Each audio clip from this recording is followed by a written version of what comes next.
2011, Qatar Sport Investment devient le principal actionnaire du Paris Saint-Germain. La fin d'une ère où le Parc des Princes se vidait, rongé par les drames et par la fin des abonnements des ultras. Mais avec un budget désormais presque illimité, Paris doit convaincre avec son projet phare, remporter à terme la Ligue des Champions. Pour ce faire, Blaise Matuidi, Jérémy Ménez, Salvatore Sirigu et surtout Javier Pastore rejoignent les rangs parisiens. Une armada suffisante pour terminer en tête de la Ligue 1 ? Raté. Malgré l'arrivée d'un entraîneur de renom, le titre de champion de France lui filera entre les pieds, au profit de la surprise Montpellier. Un premier échec majeur sous l'ère QSI, mais leur qualification pour la Ligue des Champions la saison suivante va doper leur recrutement. Avec un joueur en particulier, le projet va prendre une toute autre dimension. Alors comment Zlatan Ibrahimovic a lancé le nouveau PSG version Qatar ?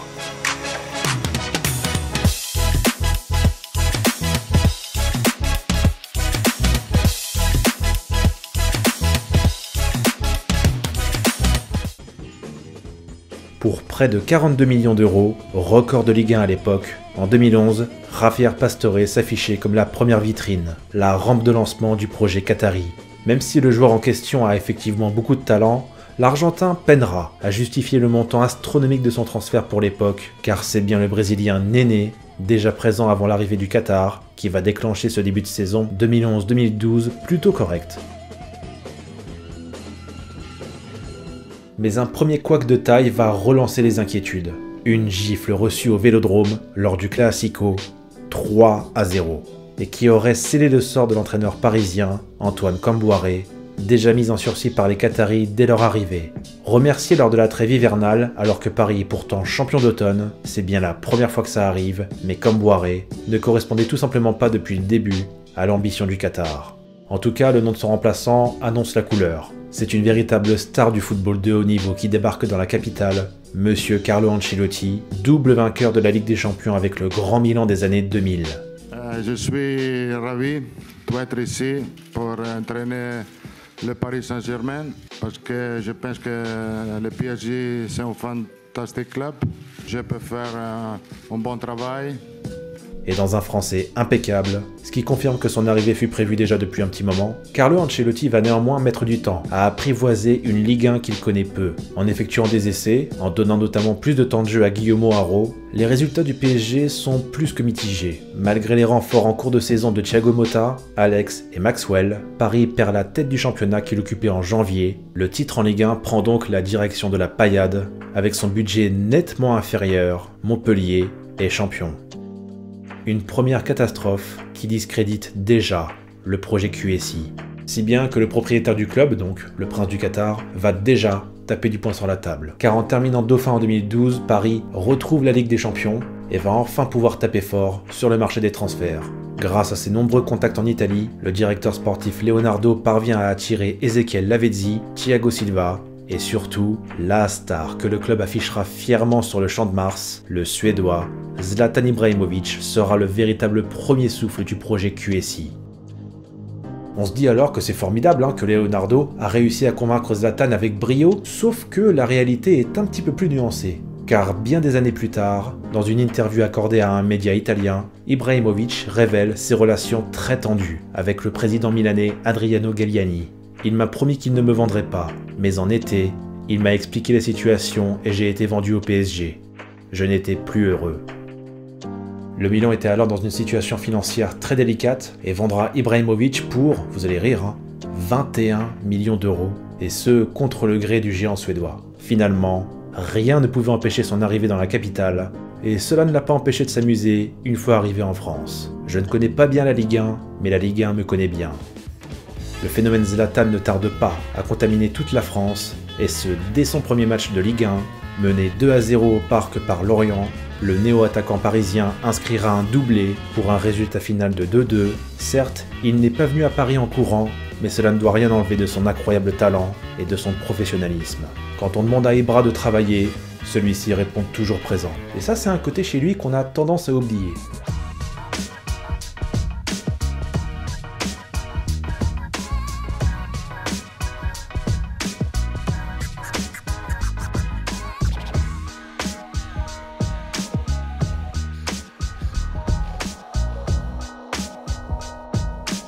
Les images sont flagrantes, quelle que soit la position. On sent que le nouveau rock parisien a été formé aux arts martiaux dans sa jeunesse. Zlatan est bien trop fort pour la Ligue 1 et ne laisse personne indifférent sur comme en dehors du terrain. Et la langue française va même céder au tsunami avec l'apparition du verbe zlataner. Vous ne dites rien? Non, quand je parle, c'est moins spectaculaire que quand je zlatan. Carlo Ancelotti vous a donné des consignes avant le match? Ce qui est Ancelotti? Ben, votre entraîneur. Impossible, personne entraîne Zlatan. Les enfants croient plus au Père Noël. Ils croient en Zlatan. Franchement, c'est peut-être une des rares fois où on s'ennuyait pas en Ligue 1, et ce grâce à lui. On était gâtés, hein. On se disait mais quelle chance on a d'avoir un tel joueur, une telle personnalité dans notre championnat, et ça donne un sacré coup de projecteur à la Ligue 1. Il me faisait rire en fait avec ses déclarations pleines de sarcasme, il y avait tellement de second degré. On est en plein dans le personnage. Alors je sais qu'en France on supporte pas le mariage entre l'arrogance et le succès, eh bien Zlatan lui ne nous a pas demandé notre avis, il en a strictement rien à carrer, et il a bien raison. Et certes, il est peut-être prétentieux, mais encore une fois, c'est du second degré. Il s'amuse avec les médias, il est pas méchant, il aime bien tester les autres. Écoutez cette déclaration de cet ancien arbitre, Monsieur Delerue, qui est invité chez Zach Nani. Je l'entends qui dit « move ». Petit blanc, je continue, je tourne la tête. 2 minutes après, il redit « move ». Et je vois qu'il me parle. Il me parle à moi, il disait pas à ses collègues, à ses machins, etc. C'est pas une instruction. Ouais. C'est pas une instruction, il me parle. Et en gros, il me dit « bouge ». En gros, tu me gênes. Probablement parce qu'il pensait, il voulait me faire comprendre qu'il n'allait pas avoir le ballon si je restais dans la zone, etc. Où il évoluait. Mais c'était juste de l'influence, il voulait me tester, et voilà, tu vois. Et donc je me suis retourné à la deuxième fois, il a dit, à la troisième fois, puisque la deuxième m'avait encore surpris, à la troisième fois, et je lui ai dit en anglais, la première réaction qui m'était arrivée, qui m'est venue à ce moment-là, je lui ai dit, c'est votre terrain, mais c'est mon stade. Et donc. Et là, un petit rectus, et puis c'était terminé, tu vois. Et donc ça, ce jeu d'influence, d'autorité, tu vois, ça m'a marqué.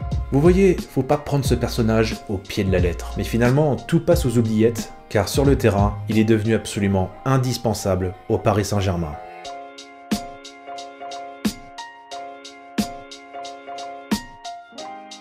Même avec l'arrivée du Spice Boy, David Beckham en hiver 2013, c'est bien Zlatan Ibrahimovic qui tient la baraque. Car pendant ce temps-là, le niveau du PSG déçoit encore. Certes, le club de la capitale est en tête de la Ligue 1, mais à mi-parcours, l'avance n'est pas folle non plus. Une période où des incertitudes émergent concernant le plan de jeu de Carlo Ancelotti. Pourtant, ça fait 1 an que le technicien italien a posé ses valises en France, mais étonnamment, il ne semble pas avoir totalement pris la température du parc. Notamment en voulant reproduire sa formation en sapin de Noël qui avait si bien fonctionné au Milan. Hélas, on ne produit une œuvre d'art parfaite qu'une seule fois.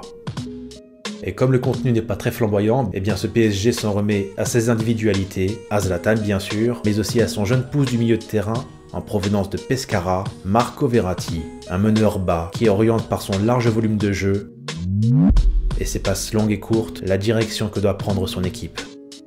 Et le tout à seulement 20 ans. Et malgré les éliminations prématurées en Coupe de France et en Coupe de la Ligue, quand même, pour Paris Saint-Germain c'est pas terrible, mais il reste la compétition phare, la Ligue des Champions. Après une bonne conclusion en phase de groupe face à Porto, les Parisiens se déplacent à Valence et vont cette fois faire forte impression. Mais Stabia est pourtant une forteresse quasi imprenable pour les grands d'Europe, mais Paris fait la différence dès la première période. Malgré la réduction du score en toute fin de match, Paris s'impose 2-1 en Espagne, et grâce au nul 1 partout au Parc des Princes, les hommes d'Ancelotti se qualifient pour les quarts de finale mais auront fort à faire.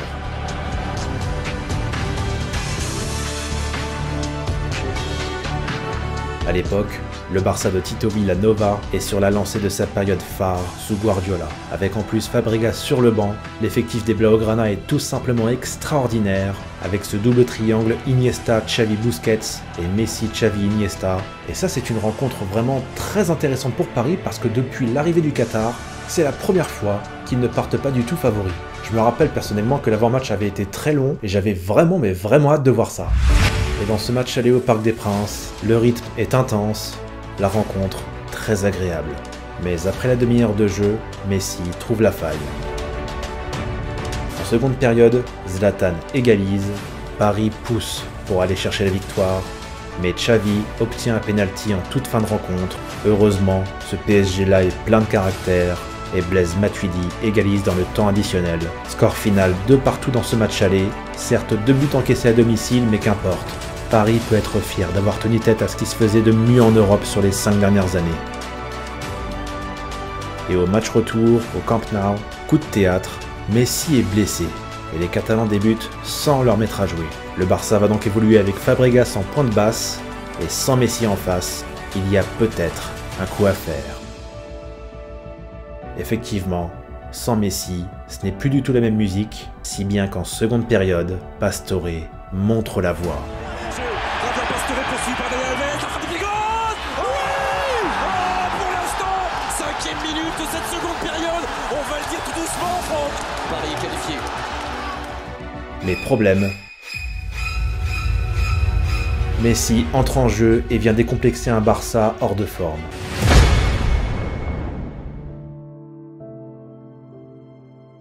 Un partout score final, éliminé à cause de la règle du but à l'extérieur, Paris ne passe pas mais reste invaincu sur ces 2 matchs face au Barça. En tout cas, son retour en Ligue des Champions est une réussite indéniable. Et les Rouges et Bleus finiront très fort en championnat avec 9 victoires lors des 11 dernières journées. Ça y est, Paris est dans le coup et avec 14 points d'avance, les voilà sacrés champions de France. Les titres, Zlatan Ibrahimovic les collectionnera avec le club parisien.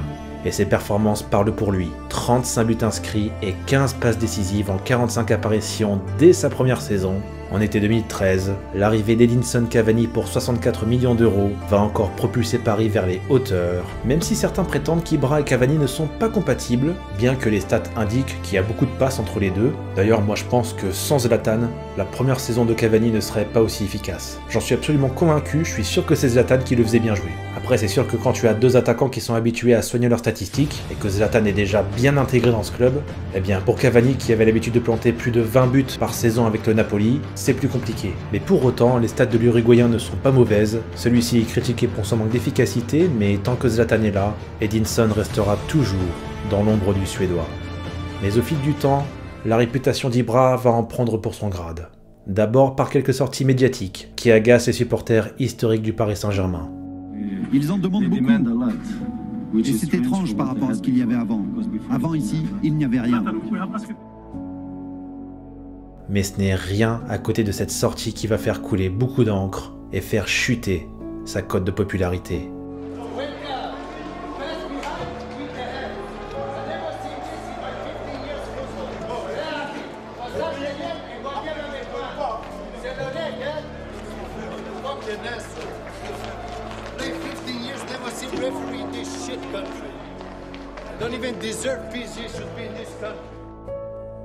First of all, I was not aiming for the people or whoever there. When I said it, I was angry in that moment. Whoever felt offended or took it in a wrong way, I apologize. No problem. I have no problem saying it. En 2015, sa popularité ne cesse de chuter, avec notamment cette expulsion en 8e de finale retour de Ligue des Champions contre Chelsea, avant que Paris ne se qualifie héroïquement en prolongation, sans lui. C'est un acte isolé évidemment, mais cela n'enlève rien à son ultime exercice avec le Paris Saint-Germain en 2015-2016. Tout simplement titanesque. 38 buts en championnat, oui, 38. Après un 9-0 infligé au malheureux club troyen, Paris est champion dès le mois de mars. Zlatanesque. Au total dans cette saison, 50 buts en 51 matchs. Le roi de Malmö a conquis Paris. En fin de contrat en 2016, il passera devant Pedro Miguel Paoletta au rang des meilleurs buteurs de l'histoire du Paris Saint-Germain à l'époque. Tout cela en seulement 4 ans. Merci à Ibra Cadabra. J'espère que l'équipe gagne beaucoup. Sans Ibra, c'est difficile, mais c'est possible. Ici, c'est...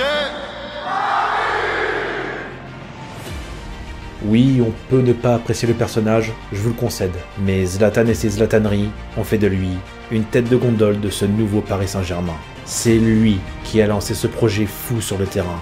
Il en a assuré sa progression ainsi que sa pérennité dans les moments durs. Il avait du caractère, notre Zlatan, mais surtout beaucoup de professionnalisme. Cette petite fibre qui te permet de garder des bases solides, de maintenir le cap, de réveiller le vestiaire si nécessaire, de diriger le navire et ce, sans le faire sombrer dans le ridicule, chose qui manque grandement dans le PSG actuel. Ce truc-là, Zlatan l'a emporté avec lui en 2016 lors de son départ, et depuis, ça ne tient qu'à moi, hein, c'est mon avis, mais j'ai l'impression qu'il y a certaines mascarades qui n'auraient jamais eu lieu s'il avait été là.